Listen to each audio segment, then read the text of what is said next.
alegria novamente estarmos aqui apresentando o programa Frente a Frente com o Bernardo.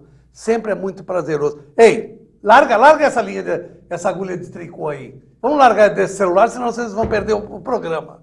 Tá? Falei, disse, ouviram? Então vamos começar. Gente, hoje eu tenho uma entrevista maravilhosa. Vocês já ouviram falar da doutora Alessandra Caliguri Calabrese Pinto? Vocês já ouviram falar?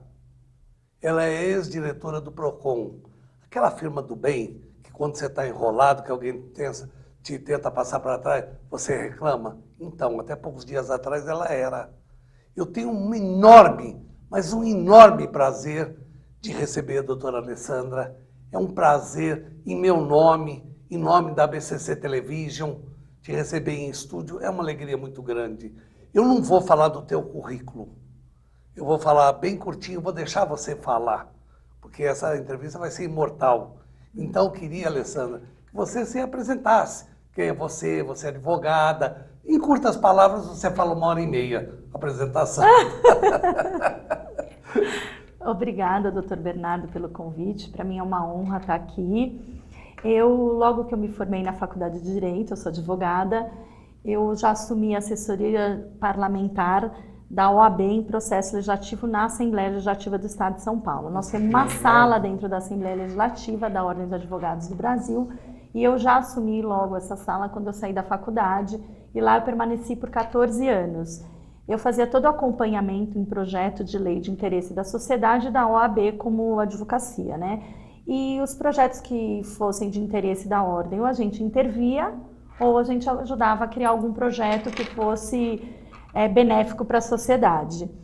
E nesse meio tempo, eu fiz pós-graduação em gestão pública pela Fundação Getúlio Vargas, e 9 anos depois, já mãe, né, eu resolvi estudar de novo e fazer uma especialização em direito eleitoral pela Escola da Magistratura, para alinhar o processo legislativo ao eleitoral, e eu fui fazer. Eu fiz, foram 2 anos, não foi fácil, porque a maternidade, o trabalho e o estudo não é tão simples, né?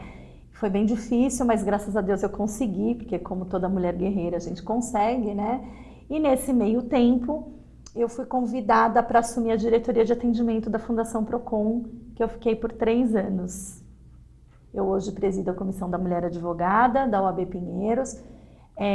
Participei sempre da Comissão da Mulher Advogada da Seccional e da Coordenadoria de Ação Social da OAB em São Paulo. Gente, vocês estão vendo o que eu falei, que é bomba? Essa menina é uma bomba. Olha o currículo dela, ela fez tudo. Primeiro trabalhou dentro da Assembleia Legislativa, que aquilo é complicado, a gente sabe política como é difícil. Olha a experiência que ela tem, por tantos anos trabalhando na assessoria parlamentar, pela Ordem dos Advogados. Depois, mãe, que é duro, porque a mãe, todo mundo fala, mãe, é como uma mulher dentro de casa. Ela fica tomando conta da casa, ela cuida do filho, ela lava a louça, ela faz comida, ela lava a roupa, passa a roupa. Depois o marido chega e pergunta, amor, o que você fez hoje? Nada. É mentira o que eu estou falando. Não. O dia todo correndo atrás, educando.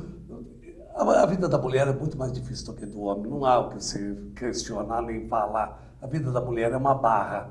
Mas Deus deu à mulher a força, que a mulher tem a força mental e o homem tem a força física, corporal.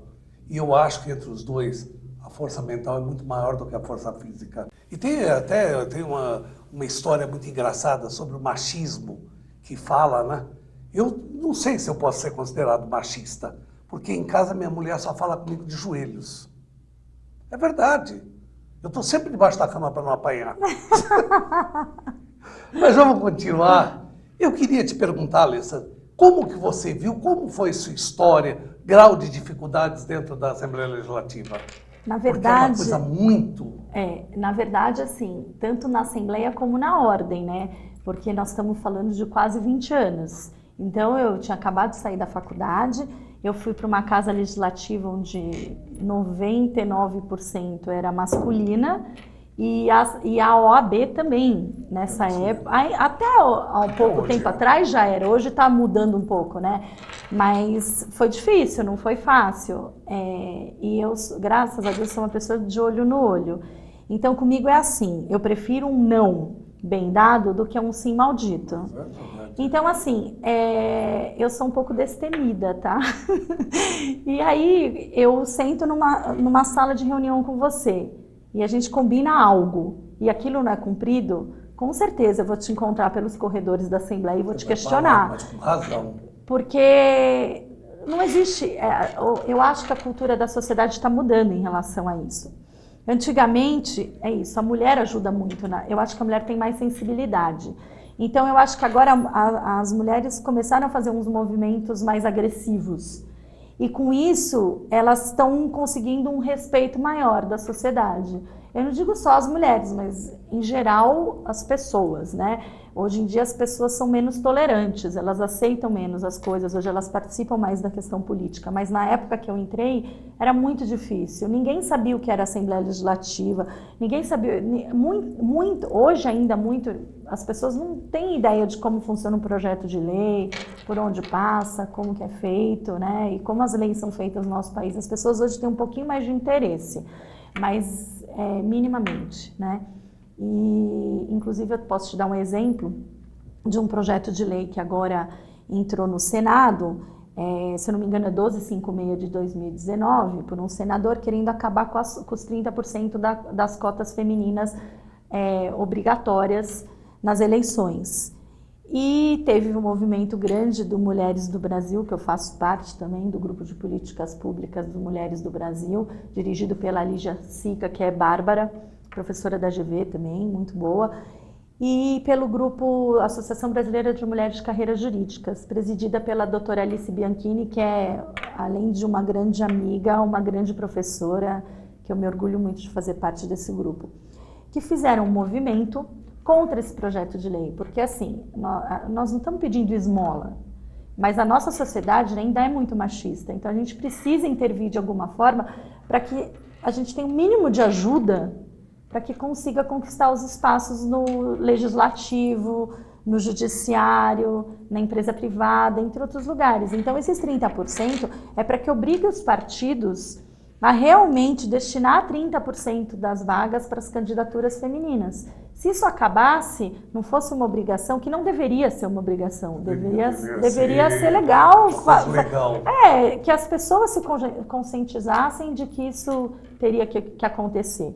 Mas, infelizmente, ainda é uma obrigação e tem que ser para que a gente consiga conquistar os nossos espaços, porque a mulher vai lutar pelos espaços dela e nós temos que ter mulheres efetivamente querendo caminhar juntas para que isso aconteça. Não adianta também não ter uma expressão de mulheres que vão lutar por isso, né? E tanto no Senado, as próprias senadoras que estão lá, que são a minoria, precisaram de ajuda de outros grupos para que esse projeto não passasse. E foi o grupo Mulheres do Brasil, a Associação Brasileira de Mulheres de Carreira Jurídica, entre outros, eu estou falando de 2 que eu faço parte, que lutaram para que isso não acontecesse. Graças a Deus, foi essa semana, eu acho, ele foi arquivado. Então, assim, a luta ainda é muito grande, né? E hoje em dia tem pessoas olhando os projetos de lei, mas são poucas ainda. Eu faço isso há quase 20 anos. É uma minoria muito pequena ainda. Muito pequena, muito. Muito.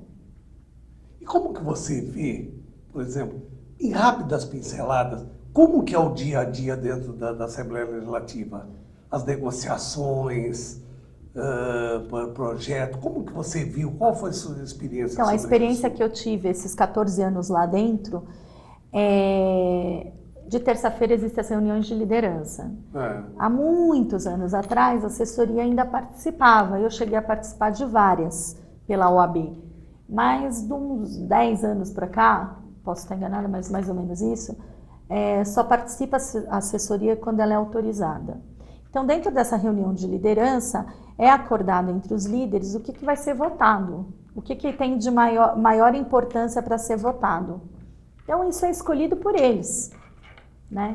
Não tem participação da sociedade, de outras pessoas que É possam aquela aprovação, ajudar. E pela aí, liderança. aí o que acontece é assim, o projeto de lei entra na casa, passa pela Comissão de Constituição e Justiça para ver se tem constitucionalidade ou não, só que ainda na Assembleia Legislativa, independente de ter ou não constitucionalidade, em São Paulo, na Assembleia do Estado de São Paulo, ele passa para votação em plenário, se tiver alguma coisa, algo relacionado à verba, vai para a comissão de orçamento e depois é destinado às comissões temáticas daquele projeto, e aí vai para o plenário, e eu estou falando resumidamente, né? E no plenário ainda você consegue entrar com alguma emenda aglutinativa de plenário, alguma coisa em cima da hora. E aquele projeto de lei muitas vezes é totalmente modificado, né? E a sociedade acaba não sabendo como ele vai ser votado, né? Às vezes acha que está sendo votado um projeto que na sua origem foi feito de uma forma e que depois que passar por todas as comissões e chegar ainda em plenário, ele foi totalmente modificado. Não tem nada a ver com aquilo original. Só que não, é o dia a dia ali para você saber, né? Eu lembro uma vez que eu estava grávida e na época era o Dr. Durso, que era o presidente, e ele falava para mim, Ale, vai embora, já está tudo certo. Eu falava, não posso ir embora, porque se a gente for embora, a votação pode mudar totalmente daquilo que a gente havia combinado. E eu não fui embora. Quando eram 2 horas da manhã, eu liguei para o celular dele e falei, volta para cá, tudo foi mudado. E aí ele voltou e a gente conseguiu reverter, mas se eu não tivesse lá fisicamente, então, passaria e você não tem a pressão ali, né, no dia a dia. É muito importante você ter alguém ali dentro que saiba fazer e que de alguma forma saiba orientar, né, esteja ali fisicamente, porque é o que eu te falo do olho no olho, entendeu? Essa questão de, eu combino com você aqui, tá ótimo, você virou as costas, foi embora, tudo pode mudar. Aí eu justifico depois para você alguma coisa. Bem assim. Agora, você estando lá pessoalmente, como que a pessoa vai mudar e justificar, né? Então, esse é o trabalho que eu já faço há muito tempo. E não tem aquela alegação, olha, não fui eu não, os outros que aprovaram. Sim, mas você estando lá e sabendo como funciona a casa... É só se tiver alguém lá. E você tem que saber como funciona, não tem jeito, né? Não dá, assim, chegar sem saber como funciona, né? É um estudo... Acho que a prática te ensina mais, né, do que a teoria. Com certeza, com tudo. Eu aprendi o processo legislativo estando lá dentro, né? Eu não cheguei sabendo. É que eu sou curiosa, sou ansiosa, eu vou atrás. Achei que você teve uma experiência que poucos têm. Você passou por coisas que poucos passam. Sim. E você leva uma experiência, uma bagagem impressionante, fantástica. Obrigada. Que eu puder contribuir e ajudar com a sociedade, com certeza eu vou.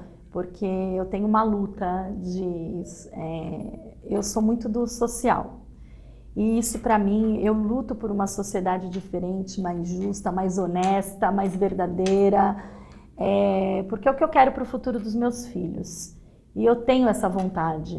E tá dentro de mim, corre na minha veia, não tem jeito, eu não consigo. Eu até escuto muitas vezes, você quer mudar o mundo, mas você não vai conseguir. Mas se a gente não tiver pessoas pensando assim, o mundo nunca vai mudar. Então, a gente tendo o mínimo de pessoas pensando assim e tentando passar isso para a sociedade de alguma forma, que a sociedade se mobilize a também pensar assim, já é alguma coisa, né? É porque o Brasil, especialmente no nosso país, está passando por muitas dificuldades. É a perda de moral do legislativo, executivo, judiciário. Está toda acusações gravíssimas. Não, e as fake news agora também, que as pessoas nem leem, já repassam. Eu nunca repassei nada. E assim, nas minhas redes sociais, não tem nada ligado à política também. Eu respeito ideias e pessoas. Hoje em dia, eu acho que não existem partidos, existem pessoas e ideias. Eu defendo pessoas e ideias que eu acredito. Eu não consigo defender e estar em algum lugar que eu não acredite. Isso me faz mal, eu fico doente, com certeza. Especialmente agora, eu sempre gostei muito de política, mas a desilusão foi tão grande que você começa a se afastar. Você vê, você acredita e vê que a coisa saiu completamente diferente. Agora, eu estou deveras assustado com o governo cortar 50% da verba da educação e 50% da verba da saúde. Eu não sei se você chegou a ver ontem, mas eles falaram que isso pode reverter se a Previdência for aprovada, né? Infelizmente, nós temos jogos políticos dentro das casas legislativas, né? Isso é muito triste, porque a gente não tem que defender interesse pessoal, a gente tem que defender o interesse da sociedade. Enquanto essa cultura não mudar, vai ser muito difícil, porque nós temos ainda dentro das casas legislativas a maioria defendendo interesses pessoais. O dia que nós tivermos na política pessoas defendendo o interesse da sociedade, a gente vai ter mudança. Eu acredito que uma hora nós vamos ter, mas vai demorar demais, porque já está havendo uma mudança, né?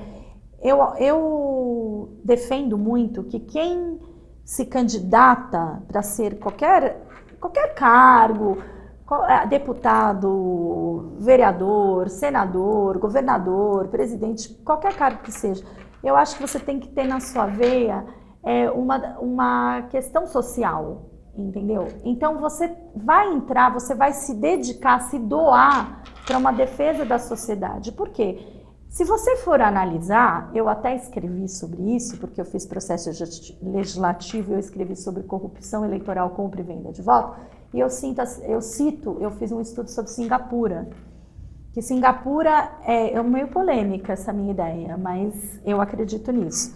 Singapura, eu respeito a ideia das outras pessoas também, sou aberta a diálogo. Mas é importante você falar. Mas Singapura era um lugar até 20 anos atrás que só tinha tráfico, pobreza e corrupção. Hoje Singapura, que não é uma democracia, né? É um lugar que hoje é a 8ª economia mundial, você tem 3% só de corrupção, só que o que foi feito lá? Eu acredito muito nisso. Você enxuga o funcionalismo público, você acaba com a estabilidade do funcionalismo público, você deixa no funcionalismo público pessoas que realmente sejam capacitadas para exercer aquela função, você iguala o salário à iniciativa privada, e aí você tem pessoas que têm um salário digno, lutando por uma sociedade mais justa. Você não vai... É muito difícil uma pessoa que tenha um salário compatível aceitar ser corrompido. Entendeu? Lógico, tem gente que sim, como tem gente que ganha salário muito inferior e não é corruptível, mas o fato na massa, é assim que funciona. Entendeu? Eu sou muito a favor disso. Eu escrevi sobre isso. Como você vê o país crescer? Como que se torna uma grande sociedade sem educação? Não, a base de tudo é a educação. Eu digo, inclusive, agora já caminhando para a mulher, né? A questão da mulher, do machismo, porque o nosso machismo é milenar, né? Existe há muito tempo, está enraizado na nossa sociedade, é passado de pai para filho, não tem jeito, e a mudança disso é cultural. E a mudança cultural, o que você tem? Você tem que ter uma sociedade educada, que saiba raciocinar, pensar e ler, querer entender aquilo para que haja mudança, né? Se você não tiver uma sociedade que queira mudar junto com você, é difícil. E a nossa educação é muito precária. Porque hoje uma escola pública aprova aluno sem ter sido aprovado. Você pega, às vezes, uma criança de primeiro colegial, não sabe escrever, não sabe fazer uma redação. É muito triste. Você tem que ter escolas públicas. Na época dos meus pais, as escolas públicas eram as melhores. Todo mundo queria estudar num colégio público, né? E hoje em dia você não tem isso. Olha, eu estudei até a faculdade, eu estudei em escola pública. Eu sou santista, morava em São Vicente. Eu estudei no colégio que era sonho de metade da cidade.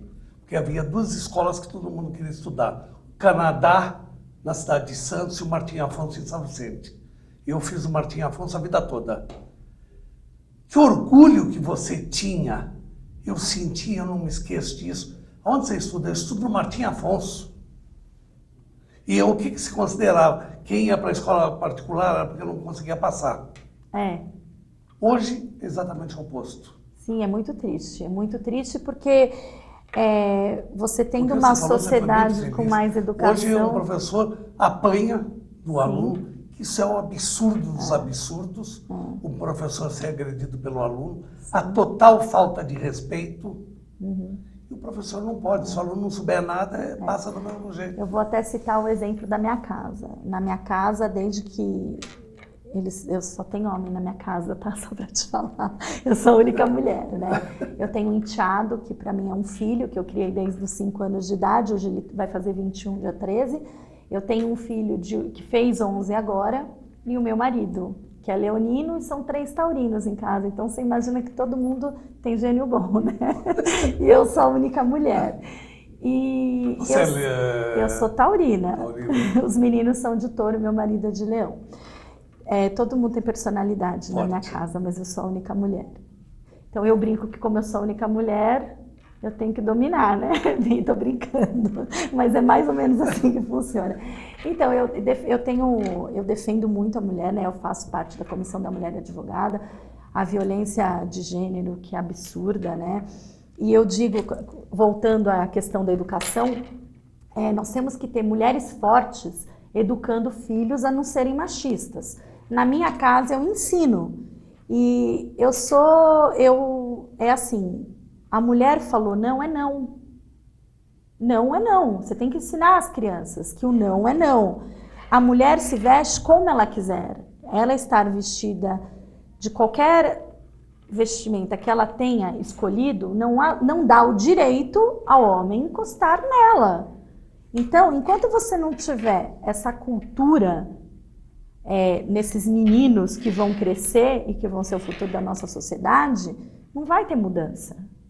A mulher tem o direito de ser o que ela quiser, sem ter que dar satisfação para alguém ou dizer como ela vai se vestir, ou que você pertence a mim, eu sou casado com você, eu sou seu dono. Não, ninguém é dono de ninguém. Vice-versa, né? A mulher do homem e o homem da mulher. As pessoas se respeitam, é diferente. Mas ninguém é dono de ninguém. Eu acho o casamento, a instituição do casamento, o maior presente que Deus nos deu. Porque é lindo o amor, você conviver, dividir com uma pessoa. É muito gostoso e prazeroso. Agora, é ruim quando a coisa começa a mudar o caminho e começam as brigas. Sim. Eu quero, Alessandra, antes de mudar, eu estou louco para falar um pouco de PROCON. A televisão tem tempo, certo? E o tempo, a técnica corta. Sim. Então nós vamos fazer um pequeno break. Claro. E já já a gente volta. Combinado.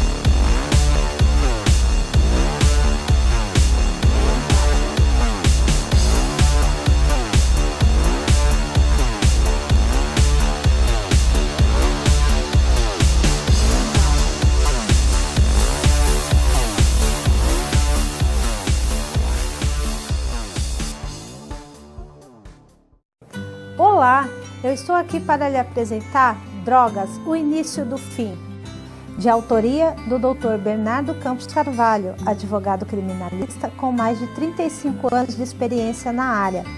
Sabemos que a informação é a maior prevenção. Esta obra é uma ferramenta muito importante no combate às drogas, rica em conhecimento, informação e com depoimentos de ex-usuários que já sentiram na pele o sofrimento do vício. O livro tem por objetivo mostrar que há sempre uma saída. Basta querer e jamais perder a esperança. Adquira já Drogas, o Início do Fim e invista em sua vida e na vida de alguém que você ama e que precisa de ajuda. Você só tem a ganhar. Vamos combater este mal. Juntos podemos salvar vidas, salvar famílias. Pense nisso.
Então, voltamos. Eu prometi para vocês que era rápido e o intervalo era só 1h30, só foi 1 minuto, tá?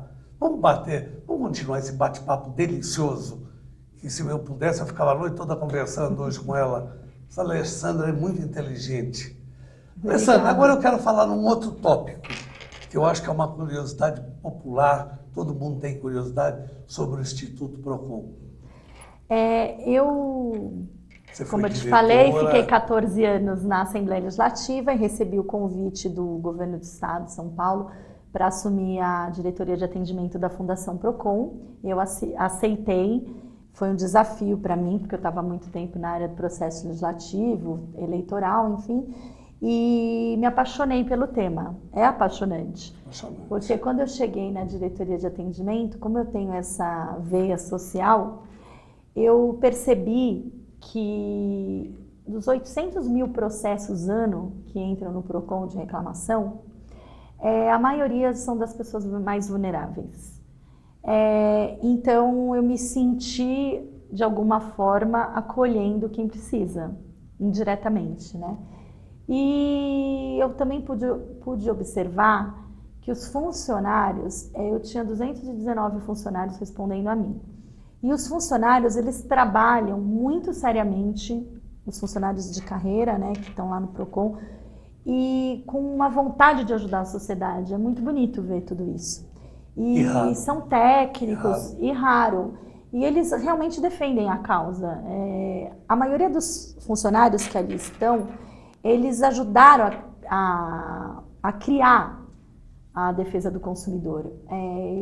Eu tive uma assessora, que hoje é uma amiga, a Marta Aur, que era minha assessora na época, que está há 27 anos no Procon, a Fátima Lemos também, e elas ajudaram a criar toda a diretoria de atendimento. Então, elas plantaram a sementinha, que foi colhendo frutos ao longo de todas essas décadas, né? Porque elas estão lá há quase 30 anos.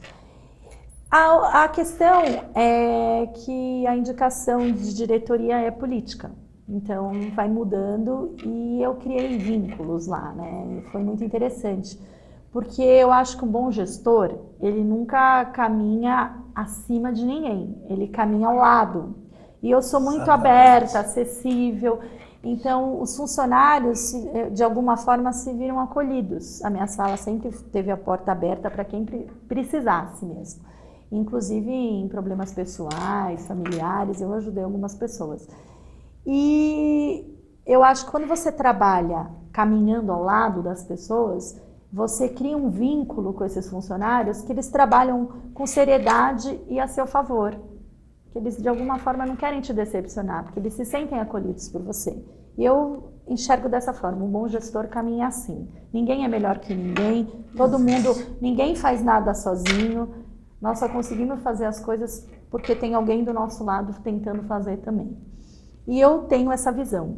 E quando eu acabei saindo de lá, por questão política, eu tive essa visão do social e também eu pude observar que as empresas, elas conseguiriam resolver as demandas sem ter que procurar os órgãos de defesa do consumidor. Elas conseguiriam, de alguma forma, elas conseguem resolver isso nos seus canais de atendimento. E eu acabei montando uma empresa que chama No Alvo. É uma empresa voltada ao preventivo da defesa do consumidor. O que acontece? Eu criei uma metodologia de como ajudar essas empresas a não judicializarem e a não terem tanta demanda dentro de uma fundação como o Procon, do Reclame Aqui. Enfim, eu posso falar da Fundação Procon, que foi onde eu tive até há pouco tempo atrás. E com isso, inclusive, evitando a judicialização, as multas, e resolvendo o problema do consumidor mais rápido e efetivamente da forma correta. Muitas vezes as empresas acabam sendo mal orientadas ou, de alguma forma, elas acabam, por um grande número de demandas, não olhando esse lado do vamos resolver antes de chegar no judiciário e sermos obrigados a resolver. É cultural também. Só licença, eu quero fazer um parênteses. Você acredita que haja realmente por parte das indústrias, das grandes empresas, vontade de resolver o problema?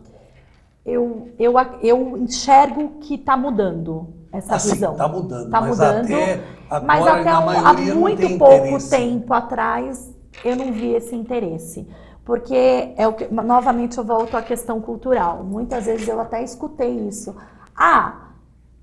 Tem 10 mil pessoas lesadas, 1.000 reclamam, eu ainda estou no lucro. Esse é o pensamento. Porque o que acontece? Os CEOs acabam entrando muitas vezes nas empresas, eles visam só o lucro e falam, daqui 3, 4 anos eu estou em outra empresa.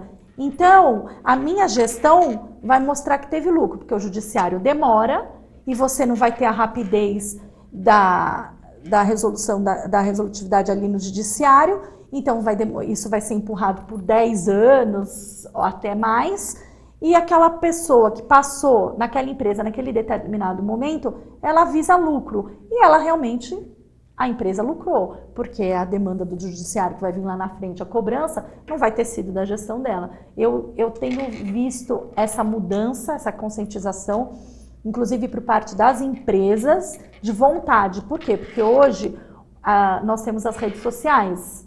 Hoje as pessoas reclamam, acabou, ou para o bem ou para o mal. Então, a partir do momento que aquilo, e a notícia triste, ela corre muito mais rápido, né? A negativa. Porque é legal, né? É curioso você ver, nossa, agora a positiva, fez. Né? Então a negativa corre muito mais rápido. E eu tenho observado que as empresas estão tendo esse tipo de visão. Porque ela tem concorrente, né? E se o seu concorrente fizer e você não fizer, fica ruim para você, né? Porque o serviço... Muito número de reclamação. Começa as pessoas terem medo de comprar. Exatamente. Eu acho que hoje ainda é negativa, não tá nem né? aí, É a propaganda negativa. Ainda são as empresas públicas. Essa a gente tem que mudar. Tá uma e assim, e você... Eu digo uma Eletropaulo, que agora nem sei o novo nome da Eletropaulo. Mudou, também não me recordo aqui, mas mudou faz pouco cobra tempo. Quanto quer, não te dá satisfação. E você não tem... Não tem onde reclamar praticamente. Não, na verdade, você até pode reclamar no Procon, viu? Mas assim, você não tem a fiscalização, né? Eu acredito que os órgãos públicos tenham que colocar nos níveis de diretoria, de presidência de empresas públicas, pessoas capacitadas para estarem ali. E com ética, né? Para fazer de forma correta. Eu confesso para você que a agência reguladora, eu não vejo regular nada. É muito difícil, eu tenho essa visão. Porque acabou virando um órgão político também, né? Então, a agência reguladora, eu enxergo dessa forma, isso é uma visão minha, pessoal, respeito à opinião contrária à minha, mas essa é a forma como eu enxergo. Que a agência reguladora, ela acaba beneficiando quem ajuda de alguma forma, né? Isso é muito triste, porque você cria uma agência reguladora para oferecer algo melhor à sociedade, para fiscalizar, para regular aquele segmento, e você não tem isso. Então não precisaria de agência reguladora, né? Você mantém as empresas públicas ou de economia mista de uma forma séria, você não precisa de agência reguladora para a própria fundação ou empresa de iniciativa pública pode fazer esse trabalho, né? Se você tiver seriedade e interesse em melhorar. Certo. Por isso que, mais uma vez, eu volto e digo para você que eu acredito que quem queira se doar, porque eu acho que é uma doação você ser deputado, vereador, senador, o que quer que seja, eu acho que você tem que ter essa doação do social. Realmente tem que ter pessoas ali que queiram se doar para uma sociedade melhor e mais justa.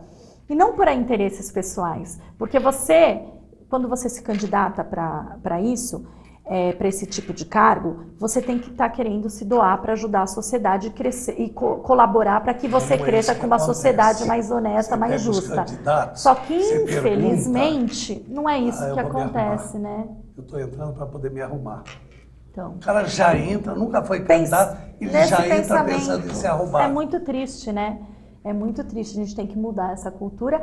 E os nossos eleitores têm que começar a tentar enxergar a sensibilidade que essas pessoas têm. Outra coisa, quem não olha no olho, para mim, não é verdadeiro. Ou você olha no olho, quem não olha no olho não é verdadeiro. Começa a ter uma sensibilidade de sentir quem está ali. Nem sempre a pessoa que é mais inteligente ou mais culta tem a sensibilidade do social. Total. Entendeu? Às vezes uma pessoa que não tem uma cultura, que não teve essa mesma possibilidade na vida de poder ter uma faculdade ou uma pós-graduação, um doutorado, um mestrado, uma especialização, ela tem essa sensibilidade humana. Ela também pode colaborar de alguma forma para a sociedade. Então, nós temos que mudar o nosso tipo de eleitor. Quem vota tem que começar a ver isso, não adianta reclamar depois. Eu acho que a gente já está tendo uma mudança, né? Pequena, mas olha, eu mas me ainda tem atreveria a muito. te dizer que é muito pouco. Porque você vai num comitê, você já foi um dia num comitê das eleições? Sim. Você sabe qual que a pessoa pede, né? Doutora, eu tenho 20 votos na minha casa, mais 30 amigos. Se o senhor me arrumar 30 telhas, não sei o que lá, todo mundo vota no Bom, senhor. se eu fosse candidata, eu viraria para essa pessoa e falaria assim: muito obrigado, você não quer mudar a sociedade, eu não preciso do seu voto. Eu já penso assim, né? Mas realmente é o que acontece, infelizmente, é cultural, o povo tem que acordar. Porque nesse momento ele pode ganhar o gás, a cesta básica, o tijolo, mas no dia seguinte ele não vai ter nada. Até porque eu acho que o deputado eleito, eu estou falando em deputado, mas eu estou falando no geral, simbolicamente, ele tem que atender 24 horas, não digo 24 horas, mas o tempo que ele está trabalhando, 8, 12 horas que seja, ele tem que estar lá para atender a sociedade, ele foi eleito pelo povo. Mas a maioria não atende. A maioria não atende. Então, quando eu escuto assim, o deputado é muito ocupado, ele não consegue atender, não, ele tem que atender. Ele tem a obrigação. Porque ele foi eleito por aquelas pessoas. Ele está lá, o que tem que mudar é que o deputado que está lá, o vereador, o senador, qualquer cargo que seja, ele está lá porque ele foi eleito pelo povo. Então, ele tem obrigação de atender o povo e ouvir e ajudar. Né? Não só ouvir, não fazer. Então, mas aí a gente tem que mudar a cultura. Não tem jeito. Você vai em Brasília, se trabalha de terça a quinta. Você tá entendendo? Quer dizer, não tem tempo realmente. Exatamente. Nosso Supremo agora fez uma maravilhosa, que eu amei. Você viu a licitação para comprar lagosta e vinho estrangeiro? De milhões, 1,5 milhão, né? Não sei assim. Quanto, é uma coisa fora de série. Onde um poder judiciário poderia fazer isso? Agora, onde alguém que quer ajudar a sociedade, quer comer lagosta, quer viajar, quer tomar vinho, toma com seu dinheiro, né? Não precisa fazer uma licitação. Ganham muito. Sim. E eu ainda, salário é do judiciário é um salário melhor. Mas, assim, no setor público, eu posso te dizer que o salário é muito inferior ainda, infelizmente. Sim. Os que não estão ligados diretamente à política, é horrível o salário. Nossa, prefeituras, Estado, governo, aí você acaba abrindo margem para corrupção, porque não dá para entender como que alguém que sustente uma família aceite a trabalhar num cargo para o Estado, para o município, ganhando um valor de 3, 4 mil reais e tendo um padrão de vida que só uma escola particular de um filho hoje custa isso. Então, não dá para entender. Você tem que ou ter muito dinheiro, herança, ser herdeiro e querer fazer isso realmente em prol da sociedade, ou não dá para você trabalhar num cargo desse se você tiver que manter uma família. Não tem condição. Você sabe o funcionário público que mais me assusta? É o policial militar. Eles ganham, eu acho que não chega a 3 mil o salário hoje. Tá? Eles são obrigados a trocar tiro com bandido. Sim. Muitos deles morrem quando num confronto, eu não digo todos, eu estou falando uma parcela que eu acompanho. Há um tiroteio com um bandido, ele mata o bandido, no dia seguinte a imprensa... Ah, coitado, era só um menino de 19 anos, mas já matou 30. Já estuprou não sei quanto. E a polícia civil também. E a polícia mata... Bandido é o policial que matou esse menino. Coitadinho, só tinha 19 anos. Mas eu quero voltar a falar um assunto sobre o PROCON. Eu sou profundamente triste de ver que o menos favorecido é o que paga a conta maior. Sim. Eu acho que se eu fosse trabalhar no PROCON, eu teria muita dificuldade. Porque você foi muito feliz quando você falou. Você trabalha com a classe mais desfavorecida. Você assume um cargo desses. A tua responsabilidade, a tua visão tem que ser para aquele coitado. Porque a grande maioria que vai no PROCON é a pessoa que não tem onde recorrer. Será que não vale a pena fazer alguma coisa por esse povo? Então, essa visão que eu tive no PROCON, né, inclusive com os funcionários da diretoria de atendimento, né, que realmente as pessoas às vezes chegam lá e não sabem falar, escrever. Não sabe falar, não sabe nada. Tanto que eu vi muito aqueles funcionários lutando, não podemos tirar o atendimento telefônico, não podemos tirar o atendimento presencial de jeito nenhum. Por quê? Porque a gente está falando de uma sociedade que é maioria, né? Que não tem acesso à rede social, não tem acesso à internet, não sabe escrever muitas vezes e que é realmente lesado. Então, assim, eles lutam por isso, sabe? E o tempo que eu tive à frente dessa diretoria, eu lutei junto com eles. Acho que por isso também que eles se sentiram muito acolhidos. Então, tendo essa visão, eu montei a minha empresa no Alvo, que eu te falei, não só para ajudar a empresa, né, a orientar a empresa, né, essa metodologia que eu criei, mas também para ajudar o mais vulnerável consumidor, porque eu mostrando para a empresa que ela tem como resolver o problema nos seus canais de atendimento e que a gente pode buscar aí até um lucro para a empresa, porque ela não vai ser fiscalizada, ela não vai ter multa, as multas são altas, por mais que você recorre, vá no judiciário e fica ali 10 anos, uma hora vai chegar a conta. Então, quando você consegue mostrar isso para a empresa, consegue ajudar a empresa a mudar esse olhar, você está ajudando a sociedade, você está ajudando o menos favorecido. Porque a empresa tendo essa visão, ela vai ajudar a pessoa nos canais de atendimento. A pessoa não vai precisar nem chegar a reclamar dentro de uma fundação, ou dentro de um Reclame Aqui, ou indo para o judiciário, ou em pequenas causas, onde quer que seja. Eu queria, o nosso tempo já está esgotando, mas eu vou brigar por mais um pouco. Eu queria que você falasse um pouco sobre tua empresa, que eu acho de fundamental importância, e nós não falamos quase sobre ela. Então, a No Alvo é uma empresa fresquinha no mercado. Você está convidado a conhecer. E a No Alvo foi criada exatamente para cuidar do preventivo. Preventivo para mostrar para as empresas que ela pode resolver, mais uma vez, né, que eu cheguei a falar, as suas demandas dentro de seus canais de atendimento. Nós criamos essa empresa mostrando quais as soluções que essas empresas podem ter para que isso ocorra e que diminua essa demanda dentro dos órgãos e dentro do judiciário. A função é essa, é realmente ajudar a sociedade, mostrando essa visão para a empresa, que a empresa tem essa visão que nós temos, porque dentro da fundação nós fazíamos realmente reuniões diárias com as empresas, mostrando onde estavam os focos de reclamação, onde eram os assuntos mais demandados, e nós, inclusive, homologávamos acordo com essas empresas, assinando e a empresa garantindo que ela ia ter uma mudança, nós dávamos um prazo para que ela apresentasse essa mudança para a gente. Então, eu vou continuar fazendo isso, só que hoje com a minha empresa, entendeu? E como eu sei como funciona dentro do PROCON. Que queira te procurar, ela precisa melhorar o conceito, a execução, para não ter tanto problema, tanto desgaste. Como que ela faz para te encontrar a tua empresa? Pode falar o endereço em letras garrafais, para que fique.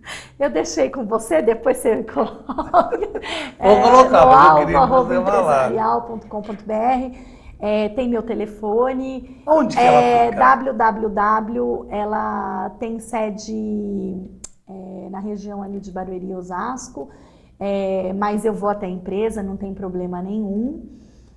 Eu posso me dirigir até as empresas, fazer reunião com as empresas. Eu já tenho 2 grandes empresas agendadas, inclusive. Tem meu celular, tem o site www.noalvo.com.br. Entrando no site, tem os meus contatos, tem meu e-mail, a pessoa tem como me acessar. E com certeza a gente marca uma reunião, eu estou à disposição. Eu quero muito que você tenha sucesso. Porque teu Obrigada. trabalho não é uma questão de vencer pessoalmente. O teu vencer vai ajudar muita gente, principalmente aqueles menos favorecidos. Essa é a minha intenção. Então, Enquanto eu puder, eu vou lutar. Você precisa vencer. Você não tem a escolha ou a opção. Eu quero, não quero, talvez. Você tem que vencer. Sim, obrigada.